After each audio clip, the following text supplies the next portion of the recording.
রাজা হরিশ্চন্দ্র কিমান ধার্মিক কিমান মহান কেন আসিল কেনকে রাতে এনেকুৱা যি ফুলনি গছত ফুল ছিগিব এই ফুলৰ গছত বন্দী হৈ থাকিব এই ফুলৰ গছত বন্দী হৈ থাকিব রাজা হরিশ্চন্দ্র রাজা হরিশ্চন্দ্র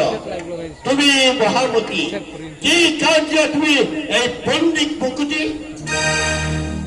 এই আচুন অসাধিতনে মই পণ্ডিত মুকুটি মোৰ তলখনত বন্দী পাইছে নিজেই মুকুটি তুমি মানে কালি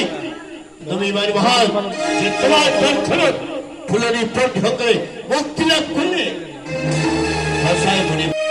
আর মোর তলখনৰ লগে যদি নিজে মুক্তি লাভ করে আকাশলৈ গুচি গল রাজা হরিশ্চন্দ্র তুমি ইমানে ধার্মিক তুমি ইমানে মহান যে তোমার তৎক্ষণাৎ ফুলনি বন্দী করে মুক্তি লাভ করলে তোমার দেখো একজন সাধারণ প্রজা তুমি ভক্তিরে সন্তুষ্ট করিছ হে মুনিবর আপনার